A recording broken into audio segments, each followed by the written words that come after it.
Come back to you shortly. Well, Navjot Singh Sidhu also joins us on the phone line now. Shaisa, if you can hear me, first of all, it's a fantastic news for India, but it also sets a bit of a dangerous precedent of sorts, doesn't it? Not at all. I think, Bucknor should have been forcibly retired because it tantamounts to playing around with the pride and prestige of countries. India never lost a match because of cricketing skills. India lost the match because of Mr. Bucknor's negligence. 10 years henceforth, the scoreboard will read that India lost the game. Nobody will say it was because of Mr. Bucknor.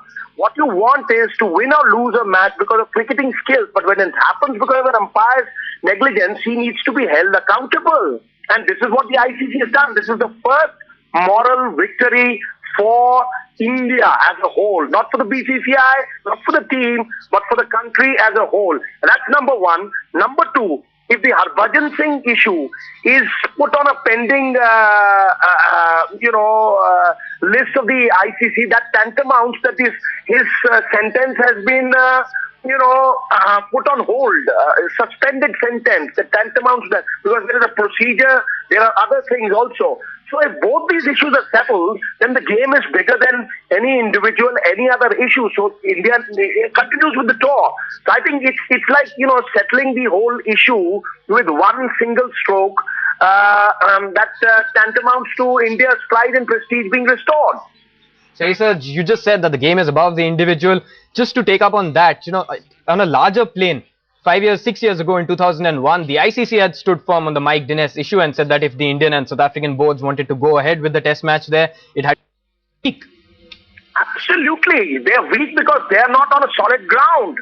Because they know that India has been wrong. Because they realize that 7 decisions have gone against the Indian team. And today, India stands firmly on a ground where the Indian public is united. And there are people who are sending SMSs said that you pull out from this tour and whatever financial damages are, levied on the Indian team, the Indian public will pay those damages. People have gone to that extent. So they realize that their own people are against them. And, Ricky Ponting might have won the test match, but he's lost a lot of respect. And India might have lost this test match, but they've won hearts. They've made, a place in the international cricketing fraternity's heart. So that is the important thing over here. India has won a major battle. It's the triumph of the Indian spirit, and that is where India scored points in the cricketing world. And I must compliment the BCCI for the way they've conducted. It's not easy that in the middle of the tour, you put your foot down and say that we stand with the Indian team. The team's united for the first time. I think it's just a great advertisement for Indian cricket, that Indian cricket stands for principles. It stands not to violate the spirit of the game, yet it will not compromise on national honor. Which is a fantastic thing. I think, the whole country is proud of the way they've conducted themselves. All right, Navjot Singh Sidhu there joining us on the phone line. Thanks so much for joining.